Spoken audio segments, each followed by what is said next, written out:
ആത്മകഥാ വിവാദത്തിൽ E P ജയരാജനോട് CPM വിശദീകരണം തേടുമെന്നാണ് അറിയുന്നത്.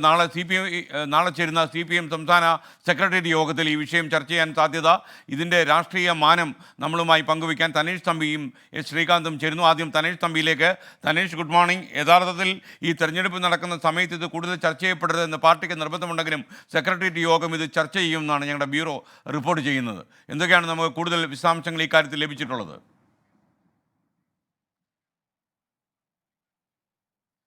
Good morning SKN. E P ജയരാജന്റെ ആത്മകഥാ വിവാദം അത് കത്തിപ്പടരുകയാണ്. സ്വാഭാവികമായും സമകാലിക രാഷ്ട്രീയ സാഹചര്യങ്ങൾ ചർച്ച ചെയ്യുന്ന CPIMന്റെ പതിവ് സെക്രട്ടേറിയറ്റ് യോഗം ഈ വിഷയം ചർച്ച ചെയ്യും എന്നുള്ള കാര്യത്തിൽ തർക്കമില്ല. എന്തായാലും ആദ്യഘട്ടത്തിൽ ഇ പി ജയരാജൻ നൽകിയിരിക്കുന്ന വിശദീകരണം, അതായത് തൻ്റെ അറിവോടെയല്ല, താൻ എഴുതിയ ആത്മകഥയല്ല എന്നാണ് അദ്ദേഹം പറയുന്നത്. ഇത് മറ്റ് മാനിപ്പുലേറ്റ് ചെയ്തതാണ് എന്നാണ് അദ്ദേഹം ഉപയോഗിച്ച വാക്ക്. ആ രീതിയിലുള്ള ഒന്നാണ് എന്നുള്ള അദ്ദേഹത്തിൻ്റെ പരാമർശത്തെ തൽക്കാലം സ്വീകരിക്കുക എന്നുള്ളതാണ് CPIMന് മുന്നിലുള്ള വഴി. അതായത് ഇ പി ജയരാജൻ കാര്യങ്ങൾ വിശദീകരിച്ചിട്ടുണ്ട്. അതിനുമപ്പുറത്തേക്ക് മറ്റൊന്നും പാർട്ടി നേതൃത്വത്തിന് പറയാനില്ല എന്നാണ് MV ഗോവിന്ദനും ഇന്നലെ പറഞ്ഞത്. പക്ഷേ അതിനുമപ്പുറത്തേക്ക് അദ്ദേഹം ഉന്നയിച്ച വിഷയങ്ങൾ പൊതുസമൂഹത്തിന് മുന്നിൽ നിൽക്കുകയാണ്. അതുകൊണ്ട് തന്നെ CPIMന് അത് കാണാതെ പോകാൻ കഴിയില്ല. സ്വാഭാവികമായും നാളെ ചേരുന്ന സംസ്ഥാന സെക്രട്ടേറിയറ്റ് യോഗത്തിൽ ഈ വിഷയം ചർച്ചയാകും. ഇ പി ജയരാജൻ സെക്രട്ടേറിയറ്റ് യോഗത്തിൽ പങ്കെടുക്കുമോ എന്നുള്ളതാണ് നിർണായകമായ ചോദ്യം. കഴിഞ്ഞ കുറേ കാലമായി അദ്ദേഹം സംസ്ഥാന നേതൃയോഗങ്ങളിൽ നിന്ന് വിട്ടുനിൽക്കുന്ന പതിവാണുള്ളത്. അതുകൊണ്ട് തന്നെ അദ്ദേഹം പങ്കെടുക്കുമെങ്കിൽ നേരിട്ട് തന്നെ അദ്ദേഹത്തോട് ഇതുമായി ബന്ധപ്പെട്ട വിശദീകരണം ചോദിക്കും.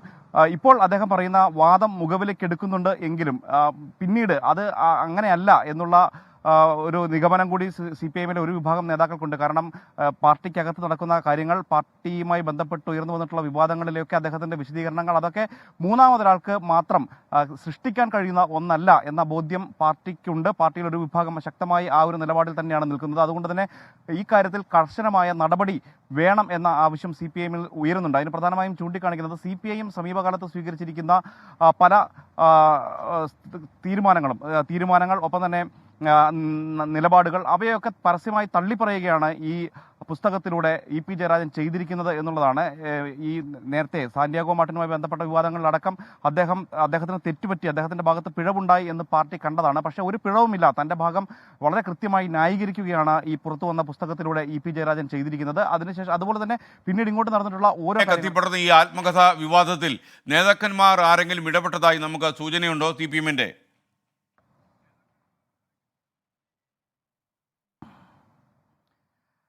മുതിർന്ന CPIM നേതാക്കൾ ഇ പി ജയരാജനുമായി സംസാരിച്ചിട്ടുണ്ട്. ഇ പി ജയരാജൻ തന്നെ ഈ വിഷയത്തിൽ മുഖ്യമന്ത്രി അടക്കമുള്ളവരുമായി ആശയവിനിമയം നടത്തിയിട്ടുണ്ട് എന്നുള്ളതാണ്. പക്ഷേ തന്റെ ഭാഗം വിശദീകരിക്കുകയാണ് അദ്ദേഹം ചെയ്തത്. യഥാർത്ഥത്തിൽ ഈ പുസ്തകം ഇതിന്റെ ഉള്ളടക്കത്തെ സംബന്ധിച്ച് തനിക്ക് യാതൊരു അറിവുമില്ല, ഇതെങ്ങനെ പുറത്തു വന്നത് എന്നത് സംബന്ധിച്ചും അറിയില്ല എന്ന് പറഞ്ഞ് കൈ കഴുകുന്ന ഒരു സമീപനമാണ് ഇ പി ജയരാജൻ ഇപ്പോൾ സ്വീകരിച്ചിരിക്കുന്നത്. പക്ഷെ അത്ര എളുപ്പമല്ല. കാരണം സാഹചര്യങ്ങൾ